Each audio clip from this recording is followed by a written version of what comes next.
Because it's Because able to... reality scales.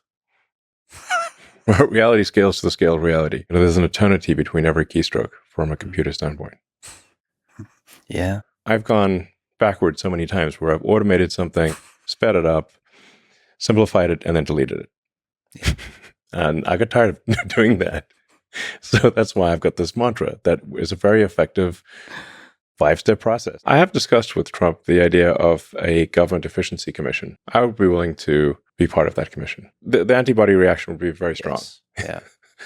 You're attacking the Matrix at that point. The Matrix will fight back. Everything that you've ever experienced in your whole life, smell, emotions, all of those are electrical signals. Your entire life experience is distilled down to electrical signals from neurons, but that is in fact the case. If you trigger the right neuron, you could trigger a particular scent. You could certainly make things glow. Do pretty much anything. Really, you can think of the brain as a biological computer. So if there are certain, say, chips or elements of that biological computer that are broken, let's say your ability to, if you've had a stroke, that means you've got some part of your brain is damaged. Let's say it's a speech generation or the ability to move your left hand.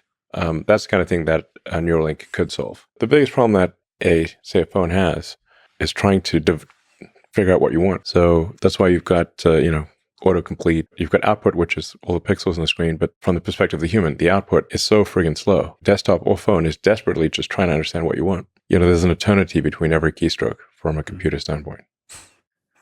Yeah. So the computer's talking to a tree, a slow-moving tree that's trying to swipe. Computers that are doing trillions of instructions per second, and a whole second went by. There's a trillion things it could have done. Yeah. I think it's exciting and scary for people because once you have a very high bit rate, that changes the human experience in a way that's very hard to imagine. Yeah, we would be something different. Some sort of futuristic cyborg. We're obviously talking about, by the way, like it's not like around the corner. You asked me what the distant future is. Like maybe this is like, it's not super far away, but 10, 15 years, that kind of thing. When can I get one? Probably less than 10 years. Well, we feel pretty confident that I think maybe within the next year or two that someone with a Neuralink implant will be able to outperform a pro gamer. Nice. Because the reaction time would be faster. I got to visit Memphis. Yeah. You're going big on compute. Yeah. And you've also said play to win or don't play at all. So yeah. What does it take to win? For AI, that means you've got to have the most powerful training compute. The rate of improvement of training compute has to be faster than everyone else, or you will not win. Your AI will be worse. So how can Grok, let's say 3, that might be available, like next year? Well, hopefully end of this year. Grok 3. If we're lucky. How can that be the best LLM, the best AI system available in the world? How much of it is compute? How much of it is data? How much of it is like post-training? How much of it is the product that you package it up in? All that kind of stuff. They won't matter. It's sort of like saying let's say it's a Formula 1 race, like what matters more, the car or the driver? They both matter. If a car is not fast, then it's like, let's say it's half the horsepower of a competitor's, the best driver will still lose. If it's twice the horsepower, then probably even a mediocre driver will still win. Training computer is kind of like the engine. There's horsepower of the engine. So you want to try to do the best on that. Then it's how efficiently do you use that training compute, and how efficiently do you do the inference, the use of the AI? So obviously that comes down to human talent. And then what unique access to data do you have? You think Twitter data would be useful? Yeah. I think most of the leading AI companies have already scraped all the Twitter data. What's useful is the fact that it's up to the second. Yes. That's because it's hard for them to scrape in real time. So there's an immediacy advantage that Grok has already. With Tesla and the real-time video coming from the several million cars, ultimately tens of millions of cars. With Optimus, there might be hundreds of millions of Optimus robots, maybe billions, learning a tremendous amount from the real world. That's the biggest source of data, I think, ultimately, is sort of Optimus probably. Optimus is going to be the biggest source of data. Because reality scales. Reality scales to the scale of reality. It's actually humbling to see how little data humans have actually been able to accumulate. Really, if you say how many trillions of usable tokens have humans generated, where on a non-duplicative, like discounting spam and repetitive stuff, it's not a huge number. You run out. pretty quickly. And Optimus can go. So Tesla cars unfortunately have to stay on the road. Optimus robot can go anywhere. There's more reality off the road and go off road. I mean, like the Optimus robot can like pick up the cup and see, did it pick up the cup in the right way? Did it, say, pour water in the cup? Did the water go in the cup or not go in the cup? Did it spill water or not? Yeah. Simple stuff like that. I mean, but it can do at scale times a billion, so generate useful data from reality. So cause and effect stuff. What do you think it takes to get to mass production of humanoid robots like that? It's the same as cars, really. I mean, global capacity for vehicles is about 100 million a year. It could be higher. It's just that the demand is on the order of 100 million a year. And then there's roughly 2 billion vehicles that are in use in some way. So, which makes sense. Like the life of a vehicle is about 20 years. So at steady state, you can have 100 million vehicles produced a year with a 2 billion vehicle fleet, roughly. Now, for humanoid robots, the utility is much greater. So my guess is humanoid robots are more like at a billion plus per year. But, until you came along and started building Optimus, it was thought to be an extremely difficult problem. I mean, it's an extremely difficult problem. So it's no walk in the park. I mean, Optimus currently would struggle to walk in the park. I mean, it can walk in a park. The park is not too difficult, but it will be able to walk over a wide range of terrain. Yeah, and pick up objects. Yeah. It can already do that. But like all kinds of objects. Yeah. All foreign objects. I mean, pouring water in a cup is not trivial. Because then if you don't know anything about the container, it could be all kinds of containers. Yeah. There's going to be an immense amount of engineering just going into the hand. Yeah. The hand might be close to half of all the engineering in Optimus. From an electromechanical standpoint, the hand is probably roughly half of the engineering. But so much of the intelligence of humans goes into what we do with our hands. Yeah. There's the manipulation of the world, manipulation of objects in the world. Intelligent, safe manipulation of objects in the world, yeah. Yeah. I mean, you start really thinking about your hand and how it works. I do all the time. The sensory and control homunculus is, we have like humongous hands. Yeah. So, I mean, like your hands, the actuators, the muscles of your hand are almost overwhelmingly in your forearm. Mm-hmm. So your forearm has the muscles that actually control your hand. There's a few small muscles in the hand itself, but your hand is really like a skeleton meat puppet, and with cables. So the muscles that control your fingers are in your forearm, and they go through the carpal tunnel, which is that you've got a little collection of bones and a tiny tunnel that these cables, the tendons, go through, and those tendons are mostly what move your hands. The current Optimus, we tried putting the actuators in the hand itself, but then you sort of end up having these like giant hands. Yeah, giant hands that look weird. Yeah, and then they don't actually have enough degrees of freedom or enough strength. Mm-hmm. So then you realize, oh, okay, that's why you got to put the actuators in the forearm, and just like a human, you got to run cables through a narrow tunnel to operate the fingers. And then there's also a reason for not having all the fingers the same length. So it wouldn't be expensive from an energy or evolutionary standpoint to have all your fingers be the same length. So why aren't they the same length? Yeah, why not? Because it's actually better to have different lengths. Your dexterity is better if you've got fingers of different length. There are more things you can do. It's actually going to be quite complicated. The as possible part is it's quite a high bar. If you want to have a humanoid robot that can do things that a human can do, it's a very high bar. So our new arm has 22 degrees of freedom instead of 11, and has the actuators in the forearm. And these all the actuators are designed from scratch, from physics first principles. The sensors are all designed from scratch, and we'll continue to put a tremendous amount of engineering effort into improving the hand. Like the hand, by hand I mean like the entire forearm from elbow forward. Mm-hmm. Is really the hand. That's incredibly difficult engineering, actually.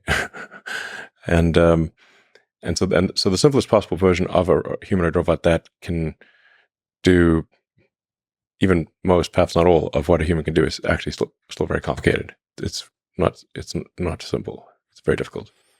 Can you just speak to what it takes for a great engineering team? For you, what I saw in Memphis, the supercomputer cluster, is just this intense drive towards simplifying the process, understanding the process, constantly improving it, constantly iterating it. It's easy to say simplify it, and it's very difficult to do it.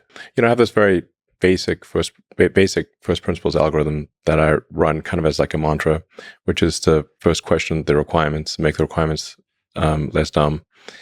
The requirements are always dumb to some degree. So if you want to start off by reducing the number of requirements, and no matter how smart the person is who gave you those requirements, they're still dumb to some degree. If you have to start there, because otherwise you could get the perfect answer to the wrong question. So try to make the question the least wrong possible. That's what question the requirements means. And then the second thing is try to delete whatever the step is, the part or the process step. It sounds very obvious, but people often forget to try deleting it entirely.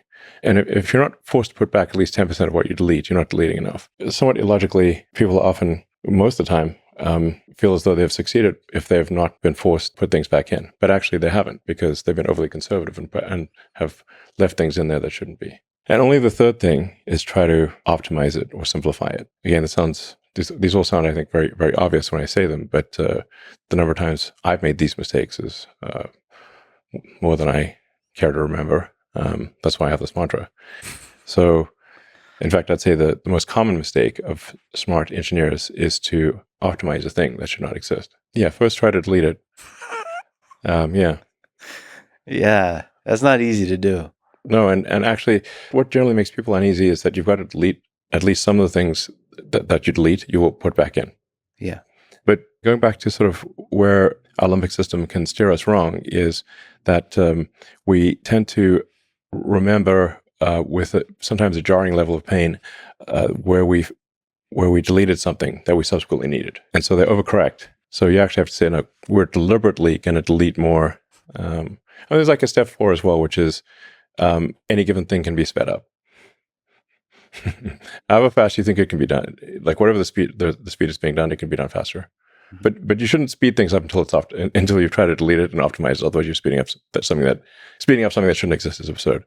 And then the fifth thing is to automate it. And I've gone backwards so many times where I've automated something, sped it up, simplified it, and then deleted it. And I got tired of doing that. So that's why I've got this mantra that is a very effective 5-step process. It works great. Well, when you've already automated, deleting must be real painful. Yeah. See, Yeah, it's great. It's like, wow, I really wasted a lot of effort there. Yeah. I mean, what you've done with the cluster in Memphis is incredible. Just in a handful of weeks. Yeah, it's not working yet, so I don't want to pop the champagne corks.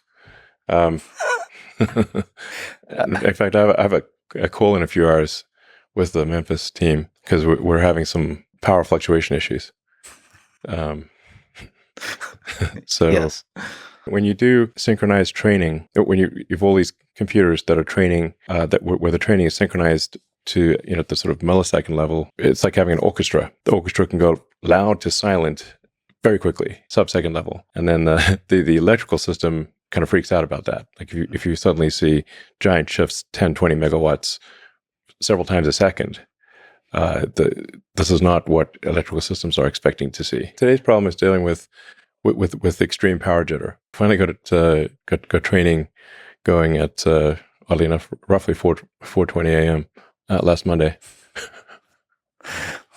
Total coincidence. Yeah, I mean maybe it was 4:22 or something. Yeah. It's that universe again with the jokes. Exactly, just love it. Look, I try to do whatever the people at the front lines are doing. I try to do it at least a few times myself. So connecting fiber optic cables, diagnosing a faulty connection. That tends to be the limiting factor for large training clusters is the cabling. For a coherent training system where you've got RDMA, remote direct memory access, the whole thing is like one giant brain. So you've got any-to-any connection. Any GPU can talk to any GPU out of 100,000. That is a crazy cable layout. It looks pretty cool. Yeah. It's like the human brain, but like at a scale that humans can visibly see. It is a cool brain. I mean, the human brain also has a massive amount of the brain tissue is the cables. Yeah. So they get the gray matter, which is the compute, and then the white matter, which is cables. A big percentage of your brain is just cables. That's what it felt like walking around in the supercomputer center. It's like we're walking around inside a brain. Yeah. That will one day build a super intelligent system. Do you think there's a chance that XAI, that you are the one that builds AGI? It's possible. If XAI is first, the others won't be far behind. They might be 6 months behind or a year, maybe. Not even that. The basics of human nature are more or less the same. You know? So we get ourselves in trouble in the same kinds of ways, I think, even with the advanced technology. Yeah, I mean, you do tend to see the same patterns, similar patterns, for civilizations where they go through a life cycle like an organism. Sort of just like a human is sort of a zygote, fetus, baby, toddler, teenager, eventually gets old and dies. The civilizations go through a life cycle. No civilization will last forever. What do you think it takes for the American empire to not collapse? Well, the single biggest thing that is often actually not mentioned in history books, but Durant does mention it, is the birth rate. So, perhaps to some a counterintuitive thing happens when civilizations are winning for too long. The birth rate declines. It can often decline quite rapidly. We're seeing that throughout the world today. Rome fell because the Romans stopped making Romans. That's actually the fundamental issue. And there were other things. There was they had quite a series of malaria epidemics and plagues and whatnot. But they had those before. It's just that the birth rate was far lower than the death rate. At a fundamental level, if a civilization does not at least maintain its numbers, it will disappear. So perhaps the amount of compute that the biological computer allocates to sex is justified. In fact, we should probably increase it. Well, I mean, there's this hedonistic sex, which is, that's neither here nor there. Yeah. It's not productive. It doesn't produce kids. Well, what matters. I mean, Durant makes this very clear because he's looked at one civilization after another, and they all went through the same cycle. When the civilization was under stress, the birth rate was high. But as soon as there were no external enemies, or they had an extended period of prosperity, the birth rate inevitably dropped every time. I don't believe there's a single exception. So that's like the foundation of it. You need to have people. Yeah. I mean, it's at a base level. Yeah. No humans, no humanity. There has to be a sort of a garbage collection for laws and regulations. You don't keep accumulating laws and regulations to the point where you can't do anything. This is why we can't build high-speed rail in America. It's illegal. That's the issue. I have discussed with Trump the idea of a government efficiency commission. Nice. Yeah. And I would be willing to be part of that commission. I wonder how hard that is. The antibody reaction would be very strong. Yes. Yeah. So you really have to. You're attacking the matrix at that point. The matrix will fight back. And what is death but the loss of memory, loss of information? If you could say if you run a thought experiment, if you were disintegrated painlessly and then reintegrated a moment later, like teleportation, I guess, provided there's no information loss, the fact that your one body was disintegrated is irrelevant. And memories is just such a huge part of that. Death is fundamentally the loss of information, the loss of memory. So if we can store them as accurately as possible, we basically achieve a kind of immortality. Yeah. Wow, you made it to the end. Make sure to like and subscribe to not miss any Elon Musk news or interviews or important appearances.